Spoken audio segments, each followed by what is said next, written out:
बिस्मिल्लाहिर्रहमानिर्रहीम। अस्सलाम वालेकुम। मैं हूँ आपकी शेफ़ रुबीना। क्या हाल है आपका? आज जो मैं आपके साथ रेसिपी शेयर कर रही हूँ वो है खीर की। ये मेरी अम्मी की रेसिपी है और बहुत ही इजी रेसिपी है। वीडियो शुरू करने से पहले मेरी आपसे हम्बल रिक्वेस्ट है, अगर आप मेरे चैनल पे नए आए हैं तो मेरे चैनल को जल्दी सब्सक्राइब कर लें और बेल आइकन को ज़रूर प्रेस करें। तो फिर देर किस बात की, वीडियो को स्टार्ट करते हैं। इसके लिए मैंने 1 कप बासमती राइस लिए हैं और मैं इनको पानी में भिगो दूंगी 15 से 20 मिनट के लिए। जी व्यूअर्स, 15 से 20 मिनट हो चुके हुए हैं चावलों को भिगे हुए। अब इनको हाथों से अच्छी तरह मसल के दूध में ऐड कर देंगे। मैंने 3 केजी दूध लिए हैं। दूध देखें, फुल फैट दूध है, ये तकरीबन 3 केजी है। सबसे पहले इलायची ऐड करेंगे। ये 3 से 4 इलायची हैं, ये ऐड करेंगे। ये अंदर से मैंने तोड़ दी हुई है ताकि इनकी अच्छी सी खुशबू आए। अब हम ये 1 कप चावल लिए थे, अच्छी तरह धो लिए हुए हैं। अब इनको हम इसमें ऐड करेंगे और पहले इनको हाथों की मदद से अच्छी तरह मसलेंगे ताकि ये टूट जाएं। ठीक है व्यूअर्स, जब हम इनको भिगो के रखेंगे तो ये मसलेंगे तो ये जल्दी से टूट जाएंगे। तो इनको तोड़ के हमने ऐसे ही, ये देखें, अच्छी तरह तोड़ के इनको इसमें ऐड करना है।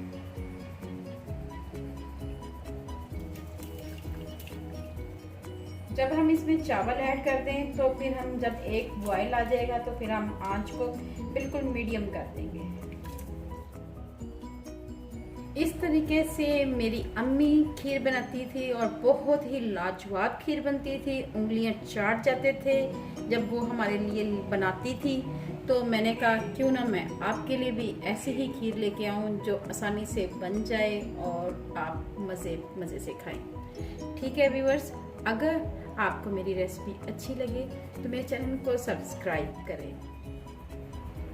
जी व्यूअर्स, ये आप देख रहे होंगे कि हमारी खीर में बॉयल आ चुका है। अब हमने करना ये है कि आंच को हमने बिल्कुल मीडियम कर देना है।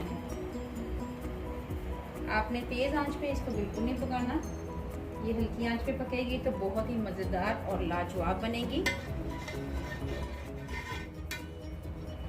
ये फुल फैट दूध है। अब इसमें बॉयल आ चुका है। अब हम इसमें ऑल पर का दूध भी ऐड करेंगे। जी व्यूअर्स, अब हम इसमें ऐड करेंगे पैकेट वाला दूध ऑल पर का। आप किसी भी ब्रांड का कर सकते हैं। अगर आपके पास कोई ब्रांड का दूध नहीं है तो आप खुश्क दूध भी ऐड कर सकते हैं। अगर फिर भी नहीं है तो आप स्किप कर सकते हैं, कोई ज़रूरी नहीं है। इससे ज़रा फ्लेवर और ज़्यादा इन्हेंस होता है। अब हम इसकी हल्की आंच कर देंगे और इसको इतनी देर तक पकाएंगे जब तक ये खीर हमारी गाढ़ी ना हो जाए। जी माशाल्लाह, हमारी खीर बहुत ही अच्छे तरीके से पक रही है और काफ़ी थिकनेस भी आती जा रही है। इसकी हमने मलाई ऐसा साइडों से रिमूव करते जाना और उसके अंदर ऐड करते जाना है जिससे मज़ीद थिकनेस आएगी इसमें। ठीक है व्यूअर्स, आंच हमने मीडियम रखनी है। अगर आपने आंच तेज़ की तो हमारी खीर लग जाएगी। फिर ना कहना बताया नहीं, मैं पहले वार्निंग दे रही हूँ कि आंच आपने मीडियम ही रखनी है। जी व्यूअर्स, मैंने इसमें कुछ पिसे हुए बादाम डाले थे तो ये माशाल्लाह काफ़ी गाढ़ी हो चुकी हुई है।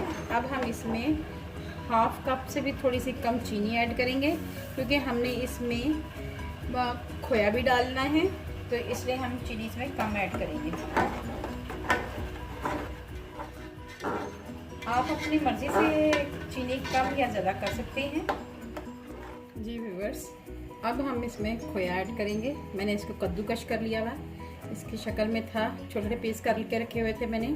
अब मैं इसको ग्रेट कर लिया हुआ है और ये हम इसमें ऐड करेंगे। ये मैंने 250 ग्राम खोया लिया है और उसको कद्दूकश कर दिया हुआ है ताकि अच्छी तरह मेल्ट हो जाए। और 1 से 2 मिनट के लिए पकाएंगे इसको। जैसे ही हमारा खोया मेल्ट होता है तो हम फ्लेम ऑफ कर देंगे। और इसमें लास्ट में हम बादाम और पिस्ते से गार्निश करेंगे।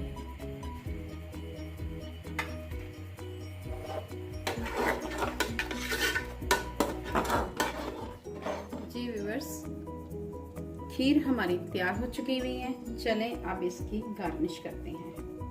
ठीक है व्यूअर्स, सबसे पहले तो हम इसमें बादाम भी ऐड करेंगे, बहुत ही अच्छा लुक आता है, ये आप देख रहे होंगे। अभी सिर्फ बादाम ही ऐड किए हैं। दरमियान में हम इसमें काजू ऐड कर देंगे।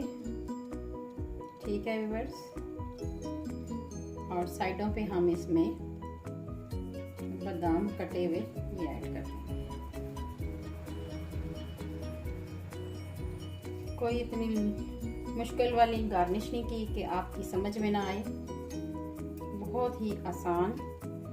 इसी तरह हमने इन छोटों में भी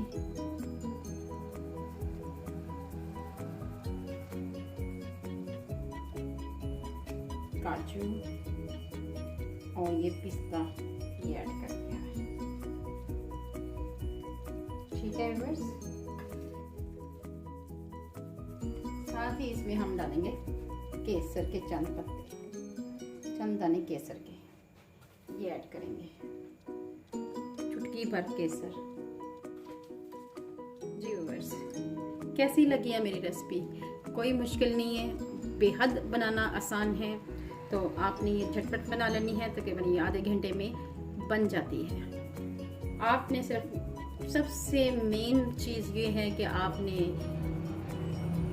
फ्लेम को मीडियम रखना है, तो ये खीर कभी नहीं लगेगी कि लग गई है, स्मेल आ रही है, ये कुछ हो गया। आप आगे पीछे काम भी करते जाएं, लेकिन आपकी चूल्हे का फ्लेम लो होना चाहिए, बिल्कुल मीडियम और लो के दरमियान में होना चाहिए। ठीक है व्यूअर्स, अगर आपको मेरी रेसिपी अच्छी लगी तो मेरे चैनल को लाइक करें, शेयर करें, सब्सक्राइब करें और बेल आइकन को ज़रूर प्रेस करें ताकि लेटेस्ट नोटिफिकेशन आप तक पहुंच सके। अपना और अपने पैरों का ख्याल रखें, दुआओं में मुझे याद रखें। अल्लाह हाफिज़।